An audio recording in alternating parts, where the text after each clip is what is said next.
آج کا ہمارا سبق ہے غسل کب واجب ہوتا ہے۔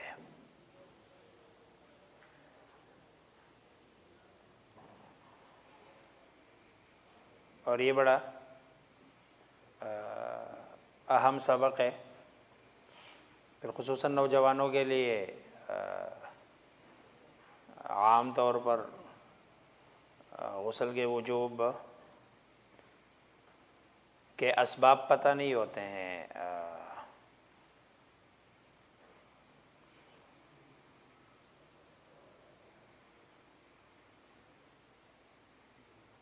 پہلا جو سبب ہے اس کو سمجھنے کے لیے ایک بات سمجھ لے کہ انسان کے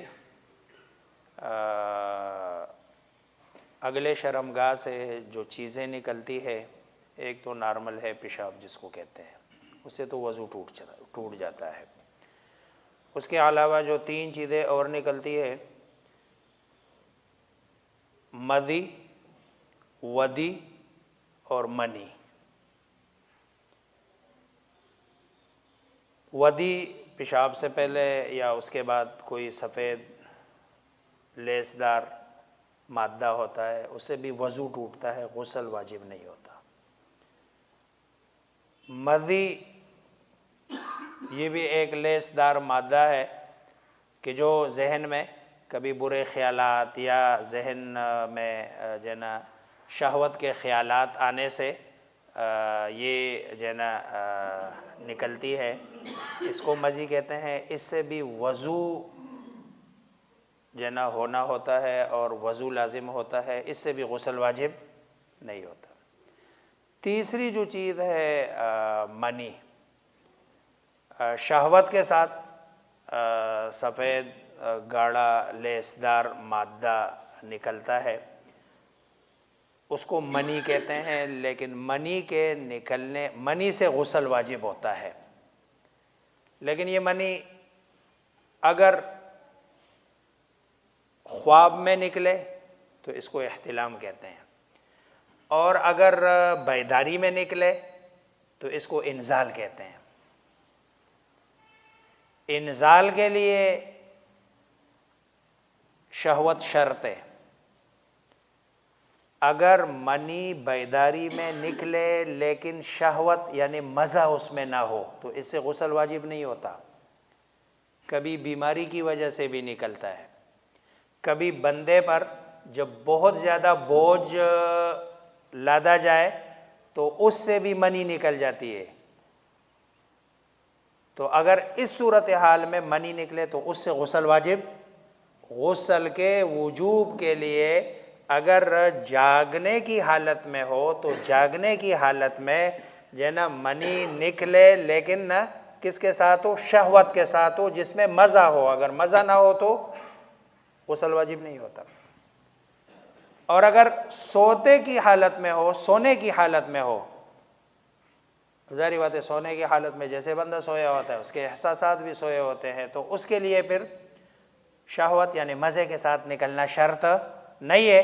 بس دیکھ لیا کہ منی نکلی ہوئی ہے، خواب بسا اوقات یاد بھی نہیں ہوتا، خواب بھی یاد نہیں ہے جو نا مزہ شہوت تو دور کی بات ہے، خواب بھی یاد نہیں ہے، لیکن پتہ چلا کہ منی نکلی ہوئی ہے تو پھر غسل واجب ہو جاتا ہے۔ تو پہلا جو سبب ہے وہ ہے جنا جس کو آپ انزال کہتے یا احتلام کہتے، دونوں کو ملا کے جو لفظ بولا جاتا ہے منی کا نکلنا، یہ غسل کے واجب کا سبب ہے۔ دوسری جو چیز ہے وہ ہے میاں بیوی کا مباشرت، بھلے اس میں انزال نہ ہو، یعنی دونوں کے شرمگاہوں کا آپس میں مل جانا، بھلے اس میں انزال نہ ہو، منی نہ نکلے، غسل واجب ہو جاتا ہے۔ یہ بڑا اہم ہے کہ اس میں جو ہے نا انزال شرط نہیں ہے، منی کا نکلنا شرط نہیں ہے۔ چنانچہ حدیث میں ہے اذا التقى الختان الختان فقد وجب الغسل، جب ختنے والی جگہ سے مل جائے تو غسل واجب ہو جاتا ہے۔ یہ رسول اللہ صلی اللہ علیہ وسلم، اور یہ حدیث کی ساری کتابوں میں یہ حدیث ہے، اذا التقى الختان الختان، کہ جب ختنے والی جگہ سے مل جائے فقد وجب الغسل، تو غسل کیا ہو جاتا ہے؟ واجب ہو جاتا ہے۔ یہ دو اسباب ہے جس کو سمجھنا تھا، باقی تو نارمل ہے۔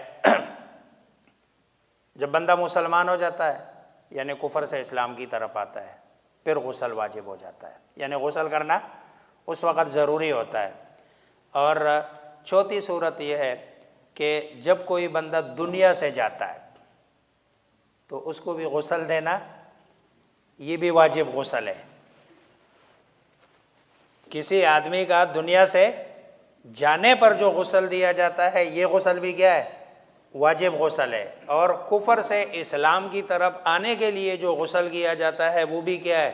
واجب اور ضروری ہے۔ اس کے علاوہ باقی غسل ضروری نہیں ہے۔ دو وہ اور دو یہ، اور دو اور ہے جو خواتین کے ساتھ ہے، اور وہ ہے کہ جو ماہواری ہے، ماہواری کے ختم ہونے کے بعد جو غسل ہوتا ہے وہ عورت کے ذمے واجب ہوتا ہے، لازم ہوتا ہے۔ جب تک وہ غسل نہ کرے اس کو پاکی حاصل نہیں ہوتی، اس کو حیض کے بعد کا غسل کہتے ہیں۔ اور دوسرا نفاس کے بعد، نفاس کہتے ہیں بچے کی پیدائش کے بعد جو عورت کے ایک پیریڈ ہوتا ہے، جو زیادہ سے زیادہ 40 دن کا ایک پیریڈ ہوتا ہے، جس کو اسلامی اصطلاح میں نفاس کہتے ہیں۔ تو نفاس کے بعد جو غسل ہوتا ہے وہ بھی غسل واجب ہوتا ہے۔ یہ 6 غسل ہے کہ جو ضروری ہے، واجب ہے۔ اس کے علاوہ جمعے کا غسل ہے یا وہ احرام کا غسل ہے، یہ سارے جتنے بھی غسل ہے یہ اس میں واجب کوئی نہیں ہے، یہ سارے غسل کیا ہے؟ مسنون ہے۔ یہی 6 غسل واجب ہے۔ جب اس صورتحال سے کوئی بندہ گزرے تو اس صورت میں غسل کرنا ضروری ہے۔ جب تک غسل نہیں کرے گا پاکی حاصل نہیں ہوگی۔ اللہ مجھے آپ سب کو سمجھنے عمل کرنے کی توفیق عطا فرمائے۔ جی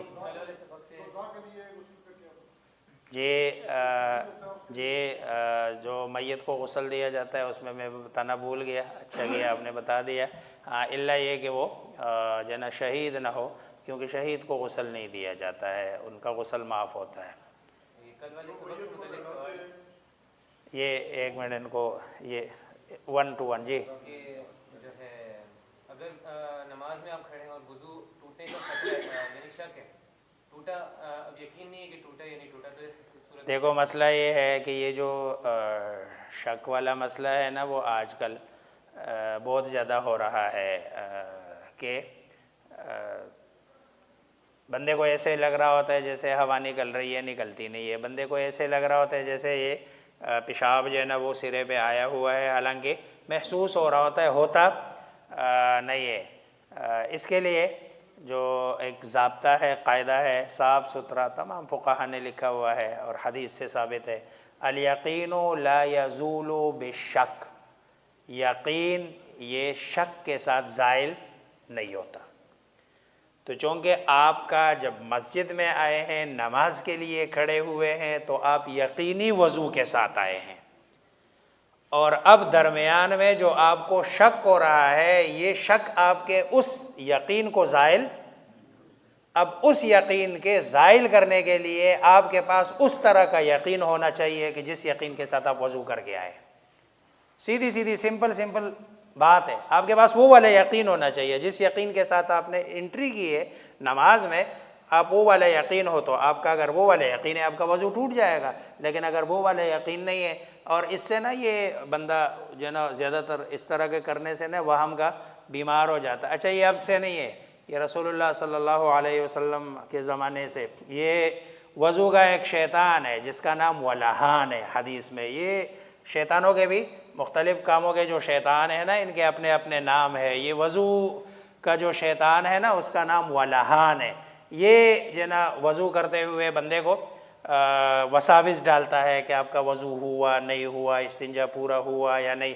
آپ صلی اللہ علیہ وسلم نے فرمایا بھئی اگر آپ کو کوئی زیادہ ہی شک ہونا اس پہ، تو آپ ایسے کرو، جب استنجا کرو نا تو پانی لے لیا کرو اور ادھر چینٹے مار دیا کرو۔ اچھا چینٹے مارنے کا یہ ہوگا نا، جب آپ ادھر آئیں گے آپ کو کوئی گیلا پن نظر آئے گا بھی نا، تو آپ کہیں گے یار وہ تو وہی والا ہے جو میں نے کیا کیا ہے، پانی مار دیا تھا، تاکہ جو ہے نا وہ آپ کا وسوسہ ختم ہو، وہم کی بیماری سے اپنے آپ کو کیا کرے، بچانے کی کوشش کرے حتی جو ہے نا امکان. ہاں اگر یقینی طور پر ہے وضو ٹوٹ گیا تو پھر تو ٹھیک ہے، آپ کو جو ہے نا وہ جا کے دوبارہ وضو کر لے اور وضو کر کے اپنی نماز پوری کر لے. جی آپ کیا کہہ رہے تھے؟ جی وہ مسنون ہے، وہ واجب نہیں ہے. میت کو غسل دینے والے کے لیے غسل کرنا واجب نہیں ہے، میت کو غسل دینا واجب ہے. میت کو غسل دینے کے بعد جو غسل کیا جاتا ہے وہ مسنون ہے، واجب نہیں ہے. واجب یہ 6 غسل ہے جو میں نے بتا دیا، اس کے علاوہ کوئی غسل واجب نہیں ہے. اس کے بعد جتنے بھی غسل ہے وہ کیا ہے؟ مسنون ہے. جی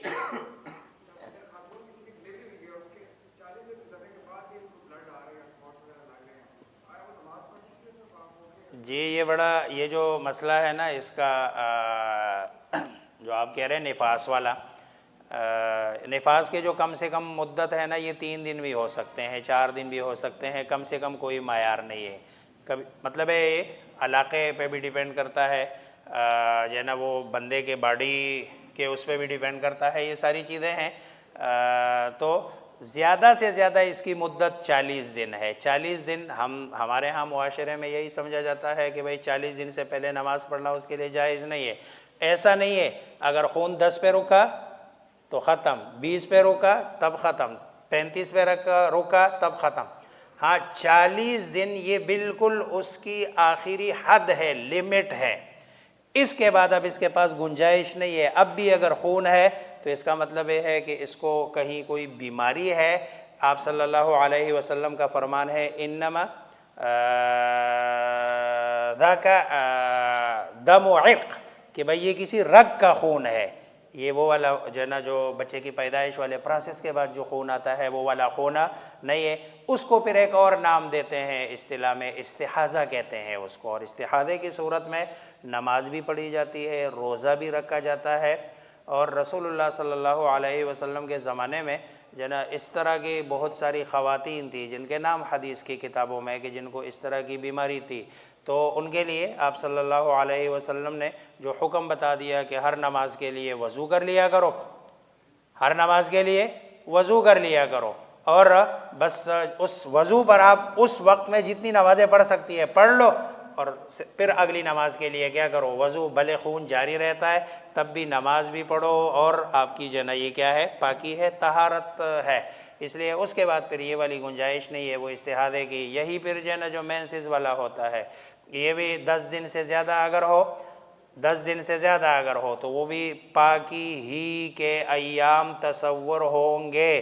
اس میں روزہ بھی رکھے گی، نماز بھی پڑھے گی ان ایام. ہاں 10 دن کے اندر اندر ہے تو 10 دن کے اندر اندر وہ مینسز والے دن شمار کیے جاتے ہیں. جی کوئی اور آپ سوال؟ جی جی میت کو ایک ہی غسل ہوتا ہے، 2 مرتبہ غسل دینے کی ضرورت نہیں ہے. جو واجب غسل ایک ہی ہے. اگر نماز کے اندر وضو ٹوٹ جائے، یقین ہو جائے کہ وضو ٹوٹا ہے، تو صف توڑ کے کس طرح وضو کرنا چاہیے؟ صف توڑ کے کیسے؟ یہ اصل میں لوگوں کو اس کو راستہ دے دینا چاہیے. اتنی جو ہے نا وہ عقل دینی لوگوں میں ہونی چاہیے کہ ایک بندہ جا رہا ہے تو اس کو راستہ دے دے. اس کا مسئلہ نہیں ہے. میں تو وہ کہتا ہوں، وہ مجھے کبھی کوئی بندہ پوچھتا ہے کہ وضو ٹوٹے اکیلے میں، تو میں ان کو کہتا ہوں یہ آج کل کے جو حالات ہیں نا اور لوگوں کی مطلب ذہنی اپروچ ہے، میرے خیال میں جس کا وضو ٹوٹے وہ ادھر ہی کھڑا رہے، وہ جائے ہی نہ. کیونکہ اللہ تو معاف کر دیں گے لیکن لوگوں نے اللہ معاف کر دے گا لیکن لوگوں نے بعد میں نہیں معاف کرنا. اس لیے وہ بھی ادھر ہی جو ہے نا تشبہ بالمصلین جس کو کہتے ہیں، مطلب یہ ہے نمازیوں کی شکل اور صورت اختیار کر کے وہ بعد میں اپنی نماز قضا کر لے، کیونکہ اللہ معاف کر دے گا لیکن لوگوں نے نہیں معاف کرنا اس کو. اس لیے لیکن اگر بہرحال ہے تو ہے کہ بندہ جائے اور جدھر سے جا سکتا ہے جائے. لوگوں کو راستہ دینا چاہیے. اس کا مسئلہ نہیں ہے، لوگوں کا مسئلہ ہے. اور دین کی اتنی سمجھ لوگوں کو ہونی چاہیے کہ بھئی جب ایک بندہ جا رہا ہے، اب ضروری نہیں ہے وضو ٹوٹا ہے، ممکن یہ بھی کوئی مطلب ہے کوئی اور مسئلہ ہوا ہے، اس کا بیماری بھی ہو سکتی ہے، اس کے دل کی تکلیف بھی ہو سکتی ہے، اس کے جو ہے نا کوئی اور مسئلہ بھی ہو سکتا ہے. اس لیے اس کو راستہ دے دیا جائے اور وہ جائے. اتنی گنجائش اور اتنی شریعت کی طرف سے اجازت ہے کہ نماز میں آپ ادھر ادھر ہو جائے، اتنا مطلب ہے ہمیں اصل میں یہ جو کچھ چیزوں میں نا بہت زیادہ سختی کا بتایا گیا ہے یا سمجھایا گیا ہے، اور اتنی زیادہ سختی جو ہے نا بسا اوقات ہو جاتی ہے کہ بندہ سمجھتا ہے یار یہ دین نہ ہوا، یہ کوئی جو ہے نا پرائمری اسکول ہے کہ جس میں یہ بھی نہیں کرنا، وہ بھی نہیں کرنا، یہ بھی نہیں کرنا، ادھر بھی نہیں جانا، ادھر بھی نہیں جانا، یعنی وہ جو جائز کام ہوتے ہیں نا، جیسے وہ چھوٹے بچوں سے وہ بھی جو ہے نا منع کیے جاتے ہیں کہ بھئی تم نے گراؤنڈ میں بھی نہیں جانا۔ جب بندہ تھوڑا سا بڑا ہو جاتا ہے، مڈل میں چلا جاتا ہے یا جو ہے نا وہ اس سے اوپر پھر تھوڑی سی ان کو گنجائشیں مل جاتی ہے، تو یہ بالکل پرائمری اسکول والا جو ہے نا تصور بنایا ہوا ہے، بڑی سختیاں کی ہوئی ہیں۔ نہیں، دین میں اتنی سختیاں نہیں ہے، گنجائش ہے، لیکن اس سختیوں کے پیچھے بس بہرحال یہ بھی ہے کہ ہمیں دین کی سمجھ نہیں ہے، دین کی سمجھ نہیں ہے۔ جس دن ہمیں دین کی سمجھ آ جائے، دین میں کوئی جو ہے نا وہ اس طرح کی سختیاں نہیں ہے جتنی ہم نے بنائی ہوئی۔ ہاں، لیکن ایسا بھی نہیں ہے جیسے آج کل کوئی بہت ہی زیادہ، یعنی اتنی زیادہ گنجائش ہے کہ اب جو ہے نا وہ کوئی کہتا ہے جی تراویح پڑھنے کی ضرورت ہے، نہیں ہے، نہیں، ایک ایسا کام جو قرون اولیٰ سے چلا آ رہا ہے۔ خود رسول اللہ صلی اللہ علیہ وسلم نے یعنی 3 دن پڑھی ہے، چوتھے دن اس لیے نہیں پڑھی پڑھائی کہ کہیں تمہارے ذمے یہ واجب نہ ہو جائے۔ اب دیکھو رسول اللہ صلی اللہ علیہ وسلم کے ورڈنگ دیکھے کہ بھئی تمہارے ذمے یہ واجب نہ ہو جائے، اس لیے میں نہیں پڑھا رہا ہوں، یعنی وجوب کا حکم نہیں ہے، اور یہ کوئی بھی نہیں کہتا ہے، مسنون عمل ہے، سنت کا عمل ہے۔ حضرت عمر رضی اللہ تعالیٰ عنہ نے اپنے زمانے میں جب دیکھا اچھا باجماعت نہیں پڑھ رہے تھے صحابہ، اس کے بعد رسول اللہ صلی اللہ علیہ وسلم کے دور میں سارے صحابہ جو ہے نا ایک تراویح کی نماز پڑھتے تھے، لیکن ایک جماعت کے ساتھ نہیں، 2 کھڑے ہوتے تھے، 3 کھڑے ہوتے تھے ایک جگہ، 4 کھڑے ہوتے تھے، یعنی باجماعت اس طرح ٹولیوں میں پڑھتے تھے۔ یہ جو روایت میں آتا ہے کہ حضرت عمر رضی اللہ تعالیٰ عنہ مسجد نبوی کے پاس سے گزرے ہیں اور دیکھا کوئی 2 ادھر کھڑے ہوئے تراویح پڑھ رہے، 2 ادھر کھڑے ہوئے، 2 ادھر کھڑے ہوئے، 3 ادھر کھڑے ہوئے، یعنی تراویح کا تصور رسول اللہ صلی اللہ علیہ وسلم کے زمانے سے تھا اور تابی باجماعت، لیکن آپ صلی اللہ علیہ وسلم نے 3 دن کے بعد اس لیے نہیں پڑھائی تاکہ واجب نہ ہو۔ حضرت عمر نے جب دیکھا رضی اللہ تعالیٰ عنہ کہ بھئی یہ لوگ تو آپس میں جو ہے نا یہ 2 کر کے پڑھ رہے، کیوں نہ ان سب کو اکٹھا کر کے ایک ہی جگہ، چنانچہ حضرت عمر رضی اللہ تعالیٰ نے سارے صحابہ کو اکٹھا کیا، ایک امام کھڑا کر دیا، سارے پیچھے کھڑے ہو گئے۔ حضرت عمر رضی اللہ تعالیٰ عنہ کا یہ عمل جو ہے نا یہ رسول اللہ صلی اللہ علیہ وسلم کے منشا کے خلاف نہیں تھا، یہ رسول اللہ صلی اللہ علیہ وسلم کے منشا کے عین موافق تھا، کیونکہ اب حضرت عمر کے کہنے سے تو کوئی چیز واجب نہیں ہوتی نا، اور آپ صلی اللہ علیہ وسلم تو اس کے وجوب کو جو ہے نا نہیں چاہتے تھے کہ واجب ہوتا کہ امت جو ہے نا تکلیف میں مشقت میں مبتلا نہ ہو، اس کے ثواب کا انکار نہیں تھا، لیکن نا جو ہے نا امت کو پر واجب کر کے ان کو مشقت سے بچانا مقصود تھا، اس لیے حضرت عمر رضی اللہ، پھر حضرت عمر رضی اللہ تعالی عنہ نے یہ ان کا اپنا یہ سارے صحابہ کرام رضوان اللہ تعالی علیہ اجمعین کی موجودگی میں کیا، سارے صحابہ موجود ہیں، ایک امام ہے، صحابہ سارے پیچھے کھڑے ہیں، کسی نے انکار نہیں کیا، کسی نے منع نہیں کیا، کسی نے یہ نہیں کہا کہ عمر کیا کر رہے ہو، رسول اللہ صلی اللہ علیہ وسلم کے زمانے میں تو تراویح نہیں تھی، آپ کیوں تراویح جنا کی نماز پڑھوا رہے ہو۔ کوئی کہہ سکتا ہے کہ شاید حضرت عمر رضی اللہ عنہ سے لوگوں کو ڈر لگتا تھا یا حضرت عمر سے ڈرتے تھے۔ حضرت عمر رضی اللہ تعالی عنہ تو جب ممبر پہ بیٹھتے تھے اور ان کا ایک دن کپڑا زیادہ کسی کو لگا تو ایک بندہ مسجد میں کھڑا ہو گیا، انہوں نے کہا خطبہ بعد میں دینا، پہلے اس بات کا جواب دینا کہ بھئی یہ سارے لوگوں کو تو ایک ایک قمیص ملی ہے، یہ آپ کا کیسے بنا ہے کرتا اور جینا پاجامہ، آپ کو کدھر سے ملا؟ بھئی آپ خلیفہ ہے تو خلافت کا تقاضا یہ ہے کہ جو جتنا باقی لوگوں کو ملا آپ کو بھی اتنا ہی ملنا چاہیے، آپ کو زیادہ کیسے ملا؟ تو حضرت عمر رضی اللہ تعالیٰ نے فرمایا کہ بھئی یہ میں نہیں بتاؤں گا، یہ میرا بیٹا بتا دے گا۔ انہوں نے کہا عبداللہ کھڑے ہو جاؤ، عبداللہ کھڑا ہو گیا، عبداللہ نے کہا ایک مجھے ملا تھا مال غنیمت میں سے، ایک بابا کو ملا تھا، میرا بھی نہیں بن رہا تھا، بابا کا بھی نہیں بن رہا تھا، اس لیے میں نے اپنا بابا کو دے دیا، تو یہ جو ایک بنا ہوا ہے نا اضافی، یہ میرا ہے، آپ نے اضافی مال غنیمت سے لیا۔ تو صحابہ کی تو یہ حالت ہے کہ جدھر کرتی زیادہ ہو جائے نا، اور کدھر کھڑا کرے۔ یہ مسجد میں نا، یہ جو بعض مقتدی ہوتے ہیں بولنے کی، جن کو زیادہ مطلب ہے بیماری ہوتی ہے، بولتے رہتے ہیں، لیکن اگر امام ممبر پہ بیٹھا ہوا ہے نا، تو ممبر پہ بیٹھنے ہوئے آدمی کے سامنے کسی کو بولنے کی جرت نہیں ہوتی۔ یہ اللہ تبارک و تعالیٰ نے اس جگہ، اب حضرت عمر رضی اللہ تعالیٰ عنہ خلیفہ بھی ہے، لیکن اور بیٹا بھی کدھر پہ؟ ممبر پہ، لیکن جہاں کسی نے کوئی ایسی چیز دیکھی کہ جہاں اس کو ڈاؤٹ ہوا، وہ کھڑا ہو گیا، اس نے کہا نہیں یہ ایسا نہیں ہے۔